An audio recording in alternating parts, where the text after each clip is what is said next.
حدیثیں لکھنے بیٹھا. پہلی مرتبہ اس موقع پہ میں نے وہ حدیث پڑھی، اتفاق سے اس سے پہلے میری نظر سے نہیں گزری تھی. موسیٰ علیہ السلام کی روایت ہے، اس میں سب سے بڑا گناہ کیا ہے؟ سب سے بڑا ہم سمجھتے ہیں کسی کو قتل کر دینا، غیبت کر دینا، زنا کر لینا، شراب پی لینا ہے، ہم تو اس کو سمجھتے ہیں.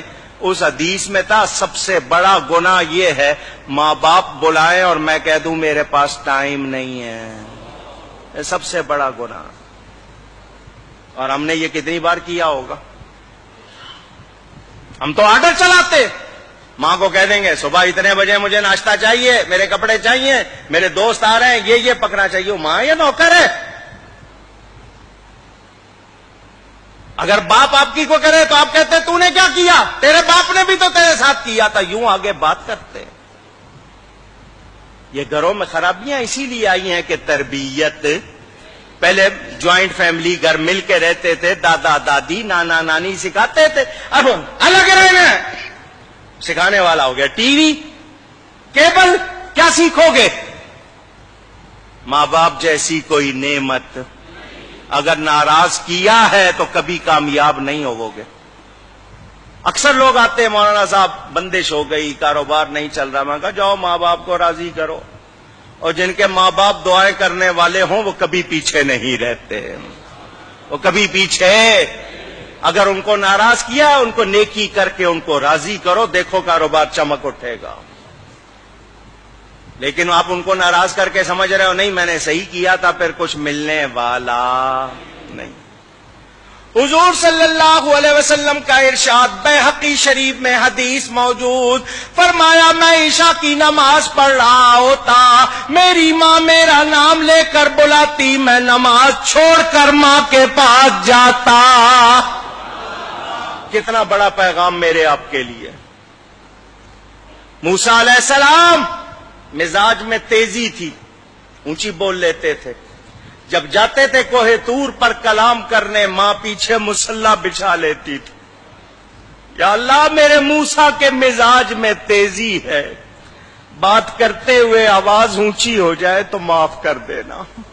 نبی تھے وہ، معصوم. ماں ہوتی ہے، دعا کر رہی ہے، ماں کا انتقال ہو گیا. موسیٰ علیہ السلام طور پر گئے، غیب سے آواز آئی آج ذرا ہوش سے بات کرنا، پیچھے دعا کرنے والی نہیں بیٹھی. اب پہچانو ہمارے گھروں میں بے برکتی اسی لیے ہے کہ ہم نے ماں باپ کی قدر بلا دی. مگر ماں باپ بھی بڑے عجیب ہو گئے، انہوں نے اولاد کے حقوق نہیں پہچانے. آرڈر دیتے ہیں یا مارتے ہیں یا سختی کرتے ہیں یا ان کی جو ضروریات پوری نہیں کرتے، تربیت نہیں کرتے. دونوں کو ٹھیک ہونا پڑے گا. اولاد پر ماں باپ کے 6-7 حق ہیں، ماں باپ پر اولاد کے 80 سے زیادہ حقوق ہے. پتہ سیکھتے نہیں. میری پوری تقریر اس موضوع پر بھی ہے، اس کی بھی ریکارڈنگ ہے، دیکھ لینا، سن لینا. پہچانو، کوشش کرو، اپنے معاشرے کو ٹھیک کرو. جہاں ماں باپ کی قدر نہیں ہوگی وہاں برکت. کتنے واقعات ہیں، عجیب عجیب واقعات. یہ واقعہ میں نے آپ کو کئی مرتبہ سنایا ہوگا، ایک بار پھر سن لو. موسیٰ علیہ السلام جا رہے ہیں، لمبا سفر ہے. اللہ نے فرمایا موسیٰ پیدل سفر کر لو گے یا سواری چاہیے؟ یا اللہ سواری مل جائے تو آسانی ہوگی. فرمایا یہاں ہمارا ایک بندہ ہے، جاؤ اس کے پاس، وہ تمہارے لیے سواری کا انتظام کرے گا. موسیٰ علیہ السلام چلے گئے ان کے پاس. وہ بندہ نبی نہیں تھا، اللہ والا تھا. فرمایا میں اللہ کا نبی موسیٰ علیہ السلام. اس نے قدر کی، عزت کی. حکم. فرمایا میں نے سفر کرنا، مجھے سواری چاہیے. اس نے بادل کو اشارہ کیا، اس بندے نے، بادل نیچے آ گیا. فرمایا اس پر بیٹھ جائیے، جہاں کہیں گے پہنچا دے گا.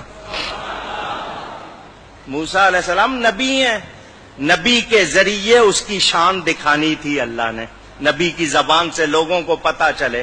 موسیٰ علیہ السلام بیٹھ گئے اس پر. بادل جب اونچا ہوا، یا اللہ اس بندے کو یہ کمال کیسے مل گیا؟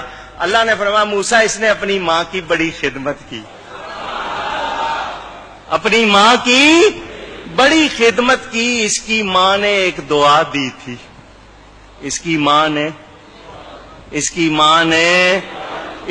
نے کہا تھا یا اللہ میرے بیٹے نے میری کوئی بات نہیں ٹالی، تو اس کی نہ ٹالنا، اس نے میری کوئی بات کبھی ٹالی نہیں، تو اس کی نہ ٹالنا، بس ہم اس کی ماں کی دعا کی وجہ سے اس کی ہر بات کو پورا کر دیتے۔ اندازہ کرو، ماں باپ کی قدر پہچانو، اگر وہ وفات پا گئے ان کے لیے نیکی کرو، ہر دعا میں ان کے لیے نیکی کرو، جو صدقہ دو ان کی طرف سے دو، تمہیں بھی ثواب ملے گا، تمہارا ثواب کہیں نہیں جائے گا، ان کی روح خوش ہو جائے گی۔